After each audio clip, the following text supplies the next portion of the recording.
Brothers చూడండి, గమనించండి ఒకసారి బాగా. మీరు కనీసం చూడండి, ఆలోచన చేయండి ఒక వీడియోను. ఎందుకు చేస్తున్నానంటే ఆవేదన.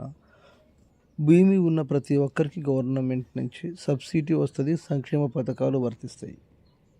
అదే గవర్నమెంట్ ఎంప్లాయీలకు కూడా వానికి ఉద్యోగము ఉంటుంది, ప్లస్ భూమి ఉంటుంది. భూమికి కూడా రైతు బంధు వర్తిస్తుంది, భూమి మీద లోను ఇస్తారు. ఒక ఇల్లు ఉంటుంది, ఇల్లు మీద లోన్ ఇస్తారు. ఉద్యోగం ఉంటుంది, ఉద్యోగం మీద లోన్ ఇస్తారు. మరి ఏమీ లేని నిరుపేదకు గవర్నమెంట్ నుంచి ఏమి వర్తిస్తుంది? ఏమీ లేదు. పేరుకు మాత్రం పలానా ఎస్సీ కార్పొరేషన్ ఇంత, పలానా బీసీ కార్పొరేషన్ ఇంత, ఓసీ ఇంత అంటాడు. అది ఎవరు ఇస్తారు? మళ్ళీ అది భూమి ఉన్నోనికే లోన్ ఇస్తారు వాడు. మళ్ళీ అది జాబ్ ఉన్నోనికే లోన్ ఇస్తారు బ్యాంకుల్లో. బ్యాంకులు చేస్తున్నటువంటి ఒక పొరపాటు ఏంటిది అంటే, ప్రభుత్వం చేస్తున్న పొరపాటు కూడా ఏమీ లేని నిరుపేదలకు ప్రభుత్వం పెట్టే సంక్షేమ పథకాలు వర్తించట్లేదు. భూమి ఉన్నోడికి షాదీ ముబారక్ వర్తిస్తుంది, కళ్యాణ లక్ష్మి వర్తిస్తుంది. అదే భూమి ఉన్న వారికి ఆరోగ్యశ్రీ వర్తిస్తుంది. అదే ఉద్యోగం ఉన్న వారికి ఆరోగ్యశ్రీ వర్తిస్తుంది, ఎస్ఐపిఎఫ్ కార్డు ఉంటుంది. అదే ఉద్యోగం ఉన్న వారికి లోన్ ఇస్తారు చూడండి.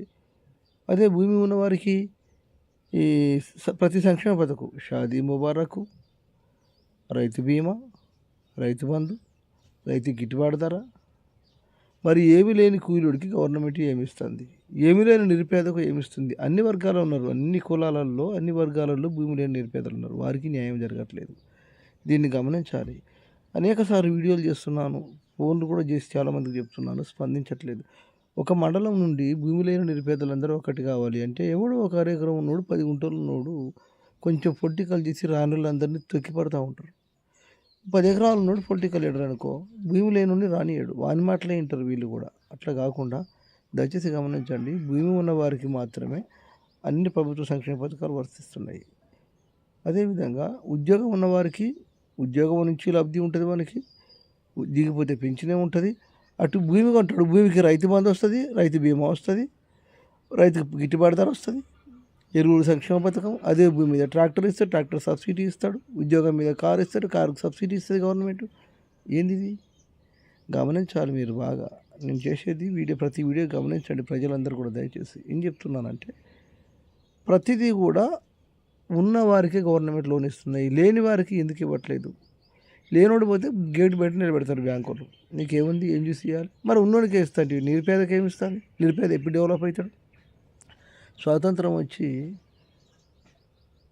76-77 సంవత్సరాలు అయినప్పటికీ దళితులు ఎక్కడ బాగుపడలే. ఎవరి ఇంటికి కూడా కిటికీలు లేవు, తలుపులు లేవు. ఎందుకు అంటే, ఈ ఉన్నత కుటుంబాలు భూమి ఉన్న వారికే లోన్ ఇస్తారు కనుక వానికే ఇస్తాడు. పేరు మాత్రం ఎస్సీ ఎస్టీలది, నిరుపేదల పేరు, బీసీలలో నిరుపేదల పేరు కూడా అన్ని కులాలలో నిరుపేదలకు లోన్లు ఇస్తున్నట్టు ప్రకటిస్తారు. ఇలా ముద్రా లోన్ ఉన్నది ఎవరికి ఇస్తారు? డబ్బులు ఉన్నోడికే ఇస్తారు, కోట్లు ఉన్నోడికే లోన్ ఇస్తుంది బ్యాంకు.